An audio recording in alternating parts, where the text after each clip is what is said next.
Dear students, Assalamu alaikum wa rahmatullahi wa barakatuh to you all. The day before yesterday, we have reached up to the line that the planter gave permission to the Disa, and Disa went away after seeking permission. So we will read from that very portion onwards. The line reads, before the planter nodded, Disa had dived into the woods. Moti Gach went back to dig out stumps. इससे पहले कि planter इजाज़त देने के लिए अपना sir हिलाए, दिशा कब का जंगलों का रुख कर चुका था। वुड्स कहते हैं बेटा, वुड्स कहते हैं बेटा जंगलों को, ठीक है ना बेटा। तो चूँकि कॉफ़ी प्लांटिंग जंगलों में हो रही थी, उधर ही उसी इलाके में था वो भी, तो लिहाजा मोती गज जो दिशा जो है वहाँ जंगलों में घुसा, यानी उस इलाके में गया और वो या मतलब इज्जत लेने ही वो जंगलों से होते हुए अपना रास्ता चल दिया। Moti Guj went back to dig out stumps, Moti Guj stumps उखाड़ने के लिए अपने काम में बिजी रहा। Chihun was very kind to him but Moti Guj felt unhappy and lonely, अगरचे चिहुन उसके लिए काफ़ी मेहरबान था लेकिन मोती गज नाखुश था और तन्हाई महसूस कर रहा था चूँकि मालिक नहीं था। नॉन दिलेस का माना होता है बेटा फिर भी या के बावजूद। नॉन दिलेस का मतलब होता है बेटा फिर भी या के बावजूद, ठीक है बेटा। इसके बावजूद he walked well and the planter wandered, Deesa had wandered along the road till he met a marriage procession of his own caste, drinking and dancing he lost count of days। और planter भी हैरान था चूँकि दिशा मेहनत से काम मोती गज काम कर रहा था। दिशा जंगलों में भटकते हुए अचानक किसी बारात से मिल गया और वो बारात जो है उनके अपने कौम कबीले की थी और वो शराब के नशे में और डांस करते करते दिनों को गिनना भूल ही गया, चूँकि 10 दिनों की छुट्टी लिया था उसने। The morning of the 11th day dawned, यानी 11वें दिन की सुबह हो गई। बेटा आपने सुना होगा डॉन का मतलब होता है फजर होना, यानी सुबह हो जाना। डांट का मतलब हो गया सुबह हो गई, यानी 11वें दिन की सुबह हो गई लेकिन मोती गज नहीं आया, दिशा नहीं आया। मोती गज वॉज लूज फ्रॉम हिज रोप, मोती गज ने अपने आप को रस्सियों से ढीला कर दिया। ही स्वांग क्लियरली, और उसने अपने सूंड को आगे पीछे हिलाया। लुक्ड अराउंड, दाएं बाएं देखने लग गया। श्रग्ड शोल्डर, अपने बाजुओं को हिलाने लगा। And began to walk away, और आगे चलने लगा। As one having business elsewhere, ऐसे जैसे कि उसको काम कहीं और हो, यानी करना तो उसको स्टम्प क्लियर करना था। 11वें दिन भी उसका मालिक नहीं पूछा तो वो हैरान और परेशान किसी और रास्ते चल दिया। Hi, who come back? shouted Chihun. Come back and put me on your neck, you wicked mountain. Return or I will bang every toe off your feet, forefoot. अब यहाँ पर बच्चों जो है चिहुन कहता है जूही हाथी बाग के, तो ए आ जाओ पलट के आ जाओ, उठाओ मुझे अपनी गर्दन पे उठाओ, आ जाओ पलट के आ जाओ। तुम पहाड़, तुम कहीं के जलील आदमी। हम नॉर्मली कहते हैं ना कोई जब कामचोर हो तो उसको जलील कहते हैं, या किसी भी किस्म का बुरा काम करता है जलील कहते हैं। तो यहाँ पर वीक का मतलब होता है कमज़ोर भी यहाँ, लेकिन यहाँ मुराद है जलील, यानी हाथी तो पहाड़ जैसा है भी है। चिहुन ने कहा कि तुम इस जलील पहाड़ कहीं के आ जाओ, वरना मैं तुम्हारे सामने वाले पैरों के उन मोटे टोस को ज़ोर से मारूंगा। बैंक का मतलब मारना भी होता है, शोर को भी कहते हैं, यहाँ मारने से मुराद है। मोती गज side gently but did not obey, मोती गज ने थोड़ा सांस भरा और चिहुन का हुक्म नहीं माना। Chihun ran after him with a rope and caught him up, Chihun उसके पीछे दौड़ गया और उसको पकड़ लिया बिलाकर। मोती गज पुट हिज आर्स फॉरवर्ड, मोती गज ने अपने कान सामने किए। जब जानवर को गुस्सा आता है ना तो कई जानवर अपने कान पीछे करते हैं, कई आगे करते हैं, तो हाथी ने अपने कान आगे किए, इसका मतलब है आगे की तरफ होल्ड किया, मतलब उसको गुस्सा आया। And Chihun knew what that meant but pretended to be brave, Chihun भी जान चुका था कि कान को आगे करने का क्या मतलब है, लेकिन उसने अपने आप को बहादुर जाहिर किया। None of your nonsense with me, said he to feel you devil, चिहुन ने हाथी से मुखातिब होकर कहा कि तुम्हारी ये नॉनसेंस हो गया ना, नामाकुल, जो सेंसेबल ना हो, तुम्हारे ये नामाकुल हरकतें नहीं चलेंगी, चलो शैतान कहीं के खेतों में काम करने चलो। हर्म, सो सेड मोती गज ने हर्म की आवाज़ निकाली। And that was all that and the 4 bent ears, और बस उतना ही कहना था। मोती गज ने अपने सामने के कान आगे किए। मोती गज स्ट्रोल्ड अबाउट द क्लियरिंग, गुस्से में मोती गज जहाँ जहाँ स्टम्प्स क्लियर हो चुके थे वहाँ तबाही करने को चला गया। Making fun of other elephants who had just set to walk, जो हाथी अभी भी काम में लग गए थे उन हाथियों का मजाक उड़ाया। मजाक उड़ाने से मुराद शायद उन पर छोड़ा वो उनके जिस्म से टच करके या उनको धक्के मार कर अलगर्ज यानी उन्हें भी उनके काम को भी डिस्टर्ब कराया। Chihun reported to the state of affairs to the planter who came out with the dog whip, Chihun ने ये सारा किस्सा प्लांटर को सुनाया और प्लांटर जो है कुत्ते को मारने वाला एक जो छड़ी होती है नॉर्मली उसको लेकर वो बाहर आया। मोती गज चेज द प्लांटर, मोती गज को पता चला कि उसे मारने आया है और मोती गज ने उल्टा उसका पीछा किया। Humping loudly till he reached the veranda of his house, और बिल आखिर वो बेचारा प्लांटर था वो भागते भागते अपने घर के वरांडे के पास पहुंच गया। देन ही स्टूड आउटसाइड, मोती गज बाहर बैठा, चाकलिंग टू हिमसेल्फ, अपने आप से दबे दबे तो हंस रहा है। गोया हाथी तो क्या हंसेगा, ये नरेटर इमेजिन कर रहा है गोया हाथी हंस रहा हो। And shaking all over with the fun of it, और प्लांटर को जो पीछे करके उसको जो मज़ा आया था उस पर वो अपने आप को हलहलाते हुए एस एन एलिफेंट विल, अमूमन जब हाथी को गुस्सा आता है और अपने दुश्मन को पिछाड़ता है तो हाथी को ऐसा ही महसूस होता है। Moti Guj then rolled back to the inspection of the clearing, और मोती गज वापस कहाँ चला गया, जहाँ स्टम्प्स क्लियर हो रहे थे उस इलाके में चला गया, ऐसे जैसे कि वहाँ उसका काम हो। An elephant who will not walk and is not tied up is most unmanageable, एक हाथी जिसको बांधा न गया हो, जो काम न करता हो, अमूमन कंट्रोल किया नहीं जाता, ये नरेटर की बात है। He slapped it old friends on the back and asked them if the stumps were coming away easily, वो अपने जो पुराने दोस्त जो दूसरे हाथी थे उन पर कभी सूंड से मारता, कभी पैर से मारता और उनका मजाक उड़ाता। गोया हाथी तो कुछ भी नहीं कहता ना, नरेटर कहता है, गोया वो ये कह रहा हो अरे भाई स्टम्प्स आसानी के साथ उखड़ रहे हैं ना। He talked nonsense about the right of the elephant to a long holidays, और वो हाथियों के लंबी लंबी छुट्टियों के हुकूक के बारे में बात कर रहा था। असल में तो हाथी बात नहीं करता है, नरेटर गेस करता है कि गोया हाथी का जो एक्शन था मोती गज का वो ऐसा मैनिफेस्ट कर रहा हो। वंडरिंग टू एंड फ्रो कहते बेटा आगे पीछे जाना, आगे जाता पीछे जाता। ही थारोली स्पॉइल द गार्डन, उसने सारा जंगल बुरी तरह ख़राब कर दिया, सारा बाग ख़राब कर दिया, जहाँ स्टम्प्स क्लियर हो चुके थे वहाँ भी शायद खड्डे खोदे या मज़ीद उस इलाके को तबाह किया। In the evening he return for food, और शाम के वक्त वो खाने के लिए आ गया।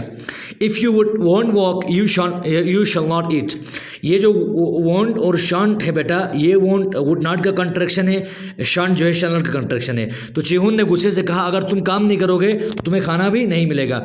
You are a wild elephant and not educated one, go back to a jungle, तुम एक वैशी हाथी हो, तुम एक सदाए हुए हाथी नहीं हो। एजुकेटेड का यहाँ माना है कि कुछ हाथी होते ना पालतू हाथी या कोई भी पालतू जानवर, फिर वो अपने मालिक की बात बनता है और हर इंसानों की बात मानता है, इस लेकिन चूंकि हाथी ने ऐसा नहीं किया तो चिहून ने कहा कि तुम एक जंगली हाथी हो, तुम एक सदाए हुए हाथी नहीं हो, जाओ अपने जंगल में वापस। Chihun's little baby was rolling on the floor of the hut, Chihun का छोटा सा बच्चा जो है अपने झोंपड़ी के फर्श पर रोल कर रहा था। Moti Guj knew well that it was the dearest thing on the earth to Chihun, Moti Guj ये जानता था कि ये छोटा बच्चा चिहून के लिए इस दुनिया में सबसे अजीज तरीन चीज़ है। He swung on his trunk, उसने अपनी सूंड को हिलाया and picked up the baby, और बच्चे को उठाया। He had lifted it up before Chihun realised what was happening, उसने बच्चे को ऊपर उठा लिया इससे पहले कि चिहून को पता चले कि क्या हो रहा है। Soon the baby was crowning in the air 12 feet above his father's head, अपने यानी चिहून के सर के ऊपर 12 फुट ऊपर वो बच्चा हवा में ले रहा था हाथी के सूंड में बैठकर। ग्रेट लॉर्ड सेठ चिहून, चिहून ने कहा मेरे खुदा। अब ये हाथी से मुखातिब है, कह रहा है फ्लोर केक्स ऑफ बेस, तुम्हें मैं सातों के बेहतरीन केक बनाऊंगा, 12 नंबर 12 केक बनाऊंगा, 2 फीट अक्रॉस यानी 2 फीट लंबे केक बनाऊंगा इन सोक्ड इन लिक्वर, और वो केक सबको मैं शराब में इमर्ज करके लाऊंगा, यानी इमर्स करके लाऊंगा, या हम कहेंगे शराब में डुबो के लाऊंगा, क्योंकि हाथी को लिक्वर पीना काफ़ी पसंद था। Shall be yours this minute and 200 pounds of fresh cut young sugar cane, और अभी कटे शुगर केन के 200 पाउंड दरख्त के जो प्लांट है उनको खिलाऊंगा आपको। Only put down safely that small child who is my hurt and my life, इस छोटे से बच्चे को होशियारी से नीचे रखो, मैं तुम्हें सब कुछ दूंगा। यानी अब चिहून को पता था कि हाथी तो वैसी दरिंदा है, वो उसके बच्चे को रोन सकता है, मार सकता है। इसी बात को लेकर चिहून क्या करता है कि हाथी देखो मैं तेरे लिए वो करूँगा, ये करूँगा, मैं तुझे खाना दूंगा, मैं तुम्हें शराब पिलाऊंगा, सब कुछ करूँगा, शुगर केन दूंगा, प्लीज़ मेरे बच्चे को नीचे रखो, जो मेरी ज़िंदगी और मेरा दिल है। Moti Guj tucked the baby comfortably between this forefeet and wait for his food. Moti Guj ने बच्चे को आहिस्ता आहिस्ता अपने दोनों पैर के सामने रखा और खाने का इंतज़ार किया। ही एट इट, खाना खाया, and the baby crawled away, और बच्चा अपने बाप की तरफ चल दिया क्रॉल करते हुए। इस तरह से क्रॉलिंग करते हैं जानवर, इस तरह से जिससे कि शाबाश बेटा। मोती गज डोज्ड एंड थाउड ऑफ दिशा, मोती गज ऊँगने लगा। डोज का मतलब होता है बेटा ऊँगना, यानी हल्की फुल्की नींद का आ जाना, और वो दिशा के बारे में सोचने लग गया। At dawn Deesa return to the plantation, सुबह सुबह दिशा जो है वापस प्लांटेशन आ गया, यानी 12वें दिन आ गया।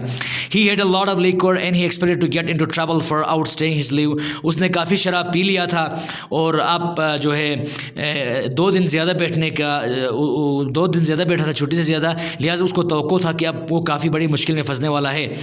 ही report for the walk with many lies and salaams, जो कि हम जानते हैं दिशा करेक्टर कैसे। दिशा ने क्या किया, प्लांटर के सामने जनाब ये हुआ वो हुआ वगैरह वगैरह, कुल मिला के झूठ मूठ की कुछ बातें सुनाकर बच गया। मोती गज हैड गोन फॉर ब्रेकफास्ट, मोती गज तब तक के लिए सुबह का खाना खाने चला गया था।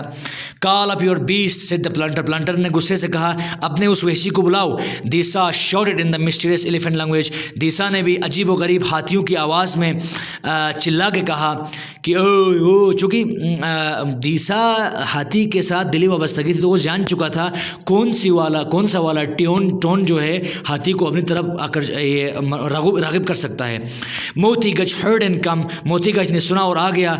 एलिफेंट डू नॉट गैलोप, हाथी अमूमन गैलोप नहीं करते। गैलोप कहते हैं बेटा चारों पैर को एक साथ मिला के यूँ जंप मारते ना, घोड़े यूँ जंप मारते ना, इस तरह से चारों पैर मिला के जंप मारते हैं, यानी इतना तेज़ दौड़ते हैं चारों पैर मिला के, तड़क तड़क तड़क, और उस सूरत हाल में वो काफ़ी तेज़ दौड़ते हैं। लेकिन हाथी गैलोप नहीं कर सकता, ये नटर कहता है हमसे। They move from one place to another at varying rates of speed, हाथी एक जगह से दूसरी जगह अलग अलग रफ्तार से जाते हैं। If an elephant wish to catch an express train he would not gallop, अगर एक एलिफेंट की आरज़ू है कि उसको एक तेज़ चलती हुई ट्रेन को पकड़ना है, फिर भी वो गैलोप नहीं कर सकता, यानी चारों पैर मिला के जंप मारते हुए दौड़ नहीं सकता। But he would catch the train, लेकिन फिर भी वो ट्रेन को जो है पकड़ सकता है। सो मोती, यानी उनकी आसानी के साथ चलना भी दूसरों के दौड़ने के बराबर है। So Moti Guj was at the planter's door, और उसी आवाज़ के साथ ही मोती गज जो है प्लांटर के दरवाजे के सामने था। He fell into Disha's arms trembling with joy, वो दिशा के बाजू में अपने आप को गिरा, यानी अपनी सूंड को दिशा के बाजू में रखता है और खुशी से चिल्लाता है। And man and the beast wept, इंसान यानी दिशा और बीस्ट हो गया वहशी यानी हाथी और इंसान दिशा दोनों रोते हैं। And slow but over each other, और इतना रोते हैं बेटा, यहाँ मैं बता दूँ आपको प्यारे बच्चों, स्लोबर का माना होता है बेटा राल टपकना, टपकना का मुराद हो गया आपके मुंह से जो राल आते हैं ना, मुंह से जो राल आपके जो स्लाइवा है वो बाहर निकलता है जब आपको गुस्सा आता है, जब आप रोते हैं या कुछ होता है। तो यहाँ पर दोनों इतने रोए कि मुंह से जो है राल टपकते हुए एक दूसरे के ऊपर गिर रही थी। Now we will get to walk said Disha ने कहा अब हम काम के लिए चलते हैं। Lift me up my son my joy, मेरे बेटे मेरी खुशी, तुम मुझे आप अपने गर्दन पर उठाओ। यानी अब ये दिशा जानता था, आपको बता दूं बेटा, दिशा हाथी को प्यार करते हुए कहता है कि मेरे बेटे मेरी खुशी, अब मुझे उठाओ हम काम के लिए चलते हैं। मोती गज swung him up, मोती गज ने उसको अपनी गर्दन में उठाया। And too went to the coffee planning to look for difficult stumps, जो मुश्किल वाले स्टम्प्स थे उनको क्लियर, जो बाकी हाथी नहीं कर सकते थे, हमने पहले भी काम मोती गज काफ़ी मेहनत करता था, जो डिफिकल्ट स्टम्प्स थे उनको क्लियर करने के लिए कॉफी प्लांटेशन के पास चले गए दोनों। और उस मंजर को देखकर the planter was too astonished, planter इतना हैरान हो गया था टू बी वेरी एंग्री कि उसको गुस्सा ही नहीं आया। यानी वो इतना हैरान और परेशान था वो मंजर और उन दोनों के मेल मिलाप और उन दोनों के बीच वाला राबिता और मोहब्बत देखकर इतना परेशान हो चुका था, गोया गुस्सा ही उसका परे चला गया। चूँकि वो काफ़ी गुस्से में था ना, दिशा एक तो लेट भी आया था और मोती गज ने काफ़ी तबाही की थी। फिर भी लास्ट में ये लाइन कहती है the planter was too astonished, astonish के मतलब होता है हैरान होना, प्लांटर इतना हैरान और परेशान था कि उसको गुस्सा कहाँ से आता, यानी गुस्सा आया ही नहीं। इस जुमले का माना है कि वो इतना हैरान हो गया कि गुस्सा ही नहीं आया उसको, ना मोती गज पर और ना ही दिशा पर। प्यारे बच्चों, इसके साथ ही आपका स्टोरी नंबर 2 भी ख़त्म हो गया। इंशाल्लाह कल मैं आपको एडवेंचर्स ऑफ टोटो एंड मोती गज दोनों के नोट्स प्रोवाइड करूंगा, और ग्रामेटिकल पार्ट का तो खैर मैं लैंग्वेज का तो मैं अलग वीडियो बनाऊंगा। इस वीडियो को गौर से देखना, फिर भी कोई लाइन या कोई और समझ में नहीं आता है तो बिला दरेक मुझे बोल देना।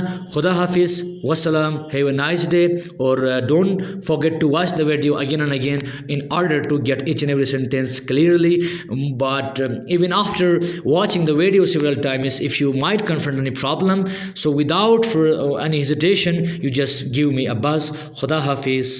Okay.